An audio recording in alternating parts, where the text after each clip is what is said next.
Back out at the range, and I brought out another rifle I have never fired before. And this is a Kentucky rifle. Actually, it says Kentucky Jagger on the top. So as you can see, it's a Flintlock. I picked it up used, naturally. For what they wanted for it, I just had to grab it. This one's the only muzzle loader I have that's not a 50 cal. This one's a 45.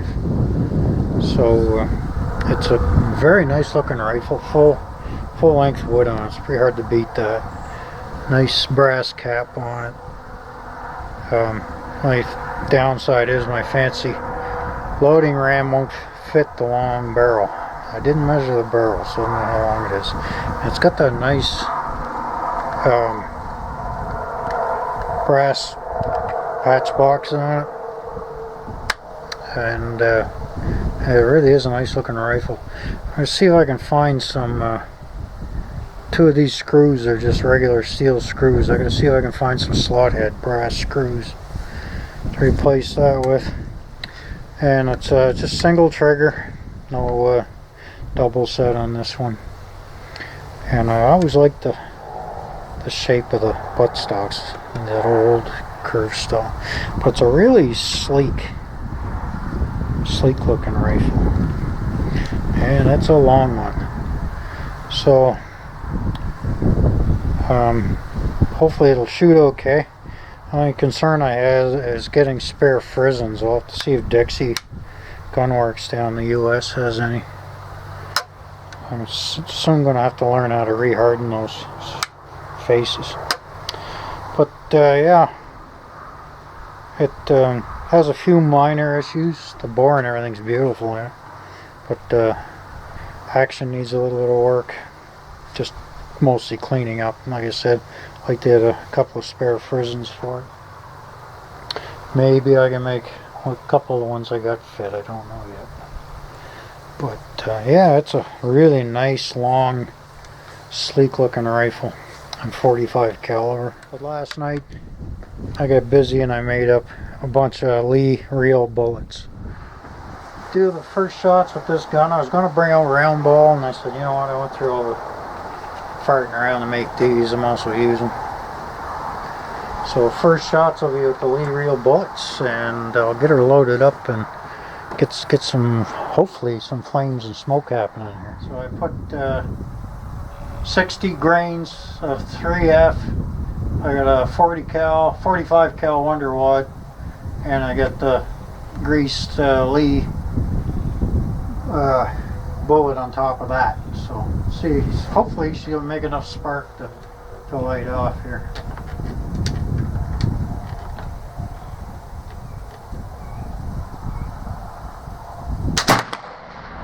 And it did. And it's a cheek puncher. So it's a little to the right and a little low. Of course, you can see just on the right there, 1 inch down from on the right and from the center. I'm using up the rest of my waterlogged targets here. But hey, she lit off, so I'm pretty happy. But the frizzin's still got enough life left in it for that.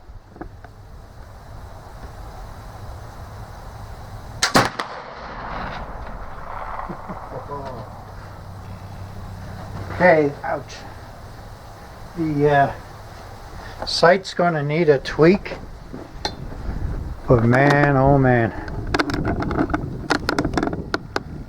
Look where that second bullet went. Half an inch lower and to the right, if that. We'll try it without a wad this time, just see if there's any difference at all, which I doubt. I'll aim for the exact same spot.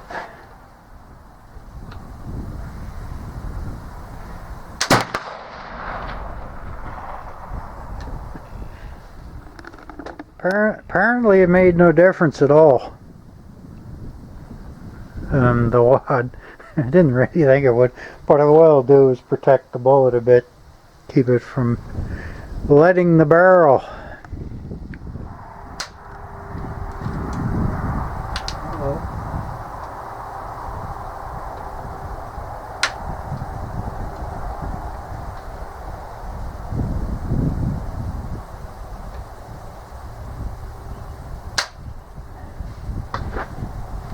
was afraid this might start happening.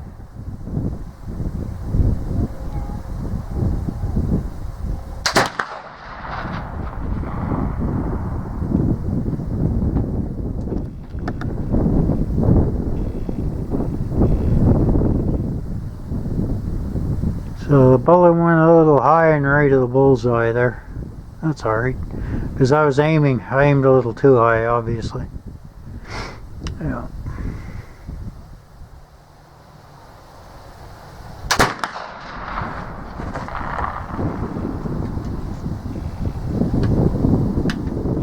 Well, she's far right. I was aiming here. And we slugged her here. So, boy, those bullets are, they cut a pretty nice, clean, round hole. Yeah. So, but again, I got a wind that's going to be carrying that bullet a bit too. So, aim further to the left.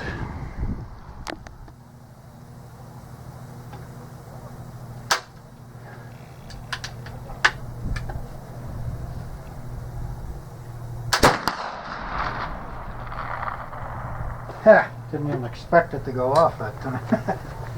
Flintlock gets you every time. A little low. Getting closer to the center. Had the front sight way to hell over here.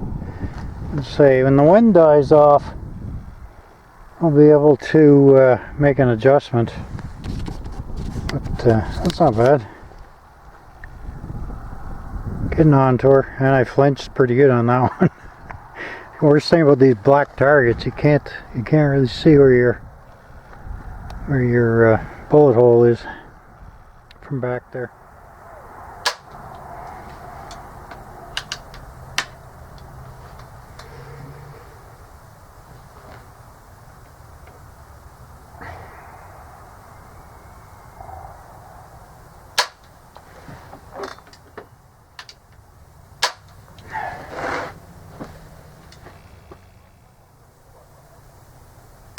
Yeah.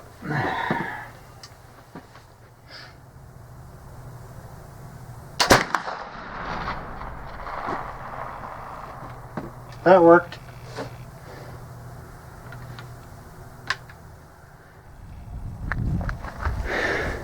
All right. A little high and on the right. So, yeah, we're doing okay. Really wish this wind would go away. That would let me know, is it the wind, or is it the sight, or is it the flinch, or is it all of the above?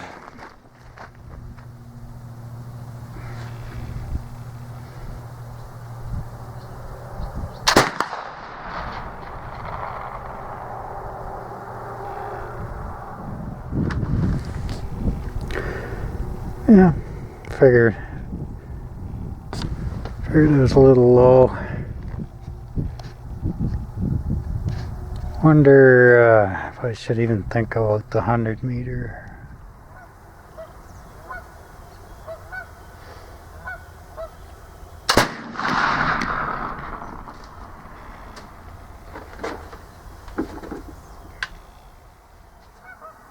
Can't tell.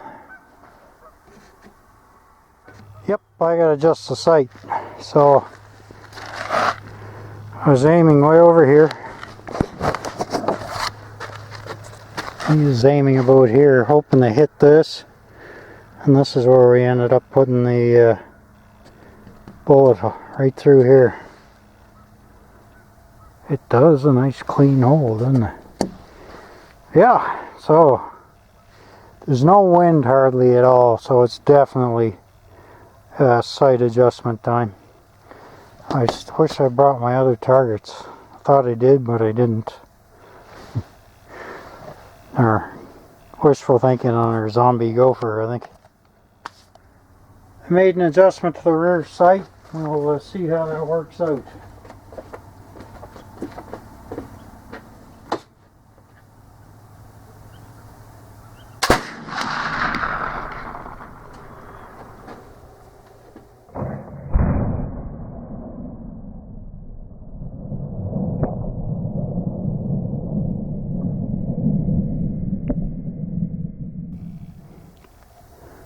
Missed her completely. Not even close. I don't know if I went over. Don't know. Must have.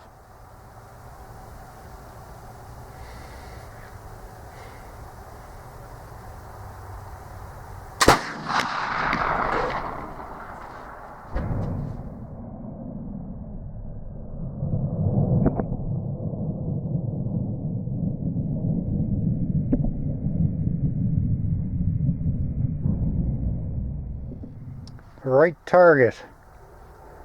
Right on the bottom. Just nicked the edge of the paper. So on straight down from the black right hand target, the blue dot target, you see a little nick. I got binoculars here, I forgot I had. The old cheapos. So I'm going to do another one and see where it goes. I was pretty much aiming dead center, so I'll raise it up and see what happens.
Well, that was a day with the Euroarms Kentucky rifle.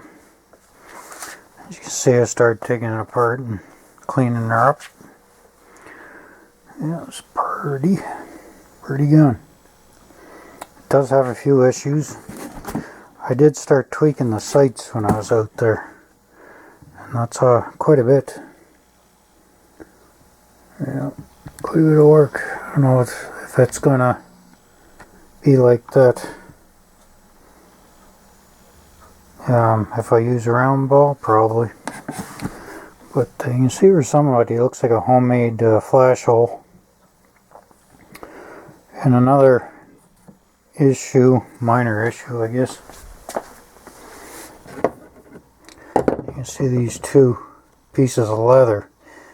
The previous owner had them in here. Either side is, I guess, act as a spacer. But you can probably see how the fouling is going down. This was, I wiped this out, but this was full of fouling. So what I'm going to end up doing is getting a piece of leather. Originally I was thinking about countersinking this hole deeper. The mount for the action here.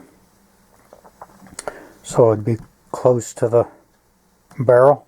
But I think what I'll do is just follow the outline of the pan here and make a leather gasket similar to what he attempted to do with two patches, but I'm going to go right, follow the bottom of the edge of the barrel here, and that'll clean up the gap and keep fouling from getting down here and making a mess. Because to take the barrel off this one, you'd drive all these pins out. This one's all held together with the pins, which I'm going to do just so I can have a look at stuff and take the trigger off, clean all that out, because that fouling, it does it. The inside of this was coated. I got to give it a coat of ballast all there to help fix it up. And I got to take a hard drill this out, put a hardwood dowel in there, re-drill it, and with a screw. You may be able to see there's a gap there. But this bench resting this rifle, this is evil. I got a pretty nasty bruise on my shoulder from this thing punching into my shoulder. Standing up, it's not so bad, but this is quite narrow, and for a fellow my size, it's not enough. I got some really dense packing foam. It's like a really hard foam you get electronics and stuff in. There's actually not electronics, some equipment and stuff in. I'm going to cut it straight. Just, especially when you're bench resting. And then I may slip a recoil pad on it just to purdy it up. Actually, I think I might have a leather sling for this thing, which would even be better. But yeah, that's a real shoulder smacker, that thing. But that's a nice stripe. Almost looks like a repair, but it's a nice stripe in the wood. Yeah, so it's a nice rifle.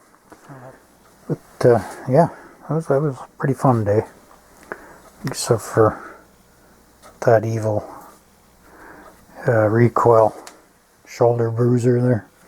That was something else. Yep, beautiful rifle, just loving it.